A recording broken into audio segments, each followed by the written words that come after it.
Engineers are designing a new face mask with a test strip to detect COVID. And they said it's kind of like a pregnancy test. It's similar to a classic pregnancy test. A color changing strip may in the future be mounted on the face mask to detect the presence of COVID-19 in the air you breathe that day.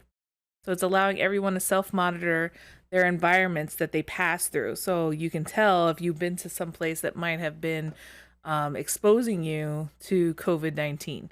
The project was launched by Nano Energies at UC San Diego with a $1.3 million grant from the N1H's Rapid Acceleration of Diagnostics Radical Program. They said created a small test kit to attach to the front of any masks, which can be mass produced at the cost of about 3 cents per kit. So after breathing through the mask for 4 to 5 hours, enough particles would be available to determine if you came in contact with the virus throughout the duration, or indeed if you perhaps have contracted it. So that's pretty cool.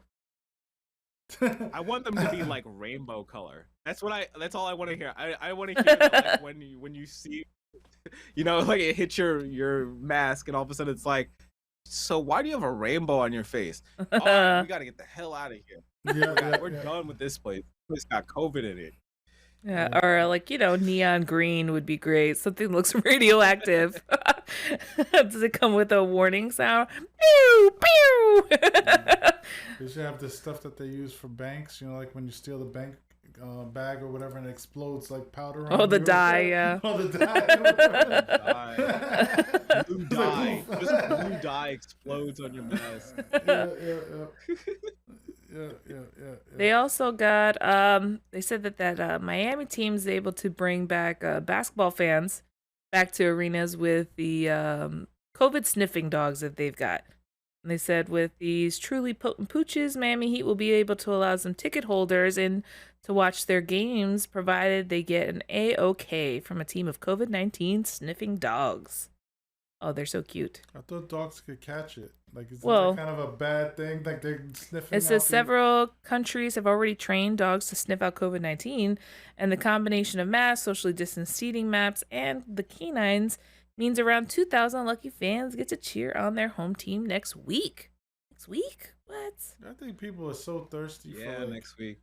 Yeah, that's so thirsty. Like, people are like, I need to have sports. I need to do this. So we're going to do everything possible. We're going to not trick dogs, but convince dogs to go sniff out COVID. Poor dogs going to catch COVID and be sick. Well, they claim that they have like a success rate of 94% detecting COVID-19. So what happens when they start losing sense of smell? Because that's one of the COVID symptoms, right? I think it was more peaceful for these players to like... I don't smell no COVID. And then they're just going to be sniffing people for no reason. I think it was probably more peaceful for these players not to have any real fans in the stadium just, jeering at them. Because, I was saying earlier, like, you don't ever hear fans like, yeah, you're doing a great job. No. The only time you ever hear fans say anything to players is when they're like, you suck! Yeah. Go home! I was like waiting to come back to that. I think that the fans are only important for the guys that really need to be acknowledged all the time. Like the people, like your big players are like, I don't know who's in right now, who's in the league right now. I haven't been watching this year since all of this has happened, but like nobody really wants those people in the stands unless, they're gonna get something later. You're gonna go talk to them later. And I'm sure that happened. That used to happen when they're, they go off to the booth. Is there post games now? Like, do they go to the locker rooms now? Do they even bother? So. I don't think so. Or they just let, yeah. Nobody cares now. Then, so what's the point of all that rage and rave? I get it. It's sports. It's the sports ball. You know what it is that they're these season ticket holders and everything like that. They're asking for their money back. Is probably what it is. So they're like, let's get these fans back in the stadiums because if we don't, we're gonna have to end up giving them back their money. God forbid. God forbid. Because they make plenty of money on just advertising alone anyway during these sporting events. So it's not like they really need the fan money. Yeah. I mean, that's the thing. It's just about the money, and I'm glad I'm glad that it's only going to be another year or two of this. Because I mean, though, actually, that's a great question. Are we going to just have half filled capacity stadiums That'd be from great. now for a couple of years, for 2 years? You know, Can you imagine how short if, the if beer line would be? No, I think it's gonna go back to the same. I think it's gonna go back to the same thing. You just told me. They're gonna try to convert it back as quick as possible. Absolutely. They don't care. Yeah. They're like, money. We need money. We're bleeding here. We need money. The concession stands aren't making money. They can't get away with the $10 beers and everything like that anymore. Nobody's buying them. Think about how much money that we're making. It's gonna be 15. $20 beer. This better be the best damn beer I've ever had. Yeah, I'm telling you, man, they're bleeding money right now. They're like, as long as we can stay open, and I know part of their thing is like we just want to stay open. We don't want to go bankrupt. But then once they start making that money, it's all on. They're putting that full drive, like, you know, full forward or whatever they call it. Yeah, they're thirsty for that money right now. And they're being pushed by the people who are in their arenas too, who have retail facilities that they can't sell anything. So all that merchandise. So yeah, and so one of my friends here, Trashy Plays, has a great comment. Aren't stadiums usually built with tax dollars too? So that is a great point. That a lot of these people are just trying to, yes, they're trying to drag out their margin for 2 years, but man, they've got to deal with a loss. If they can just deal with a couple years of loss, but no, that's not how it works, right? That's not capitalism. For them, it's not capitalism. People, they don't understand the whole concept of, if they would have given us some money, we would have reinvested it in purchasing things like foods and all that other stuff. They would have had money to invest into protective gear for their employees. They would have kept the cycle going if people kept having money. But they didn't look at it like that. They're like, we got to give the businesses money so that they could give, like, they could trickle it down or whatever it is. They love that trickle down. Yo, man. Well, the minute they said they're like, we're going to give trillions to whatever, I was like, all right, we're screwed. They don't care. Then we're not priority. And then they started gradually like, go ahead. No, I mean, what are we gonna do about, like, the obvious thing is that when it goes state to state and city to city, I'm thinking about the tax dollars thing. They are getting a tax incentive to have the stadiums there. Oftentimes, most of these cities lose money, like, every year over these stadiums. What is going to happen that now that they had the bubble for this time and all these people are in, what are they, in Florida, right? They're all in Florida. Yeah, Miami, I think. Yeah. So what are we gonna do now? They just lost money for this. The state lost money for all that year, and I mean, we can't do anything about it because that's safety. We're being safe. Madison Square Garden had really the best way to deal with it. They had voting machines in the Madison Square Garden, so people voted there. They're gonna open it up, I believe, to do some vaccines at some point. That's the only ideas that we have. Because we're not going to take the tax money away. That's one of the worst parts of it, right? We're not going to take any of those tax incentives away now, just because of the pandemic, which is scary. We should learn from this and say, what is the value of these places if they close and we can't use them? Well, my thing is, they're saying it's going to be a little less than 10% capacity. It's going to be Monday night's LA Clippers game. It's 10% capacity. How much, like, energy, electricity, everything like that for them to probably get up and running most of the stuff so that they can just accommodate these few fans too? Because I'm sure they're limiting what's getting turned on, what's getting used when it comes to, you know, you're going to have people that are going to have to come in, sanitize any bathrooms and stuff, because you can't expect these people not to have a whole game and not go to the bathroom.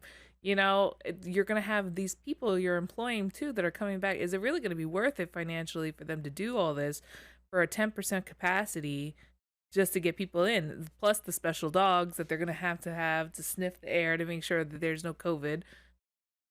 It seems like more work that needs to be done right now.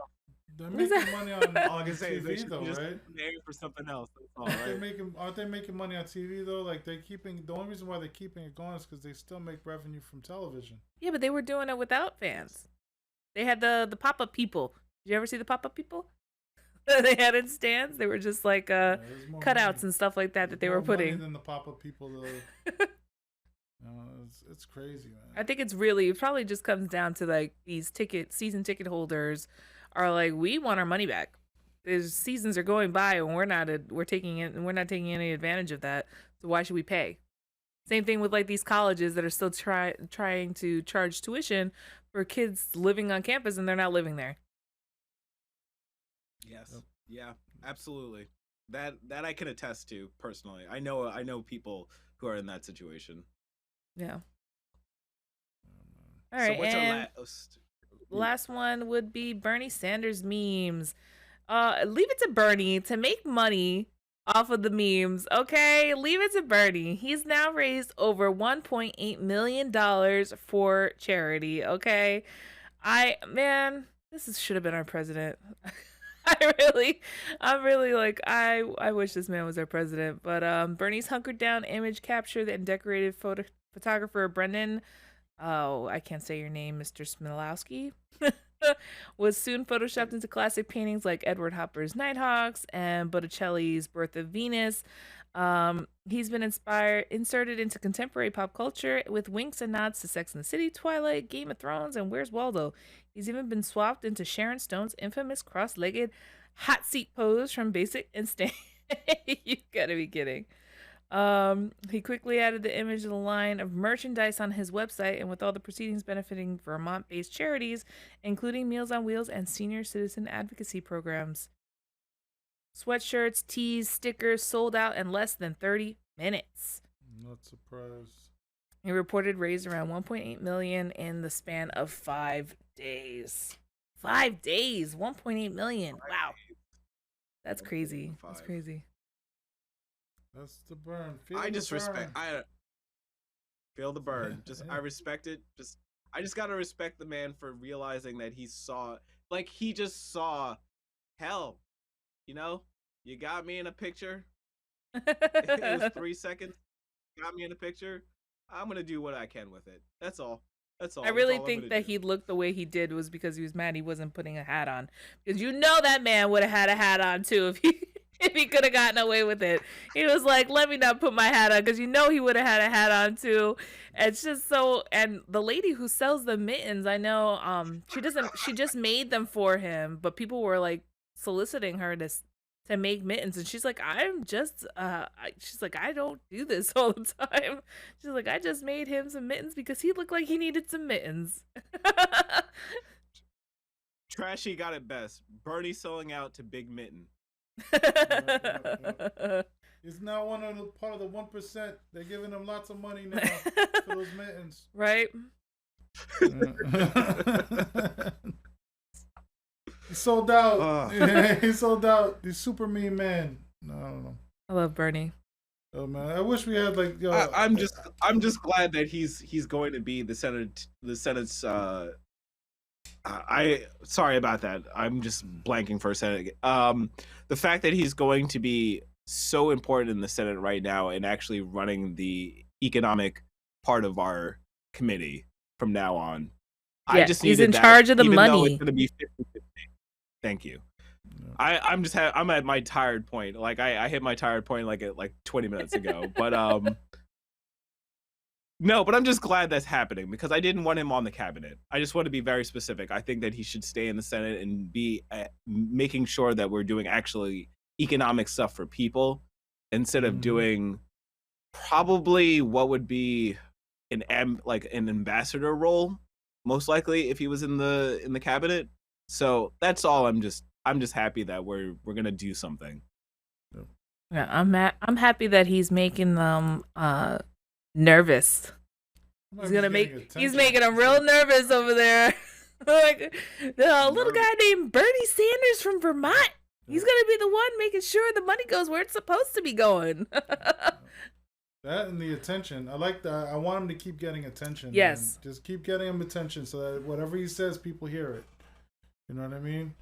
Hopefully he'll say the right things for the right people, but usually he has a relatively good heart, and that's what matters. And I want the right people to have the mic more often.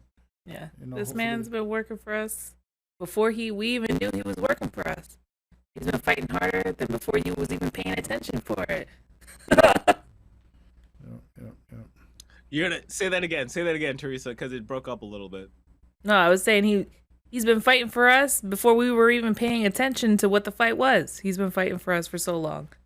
People need to recognize that this man has been in the game. He created the game. I created the damn bill. That's right.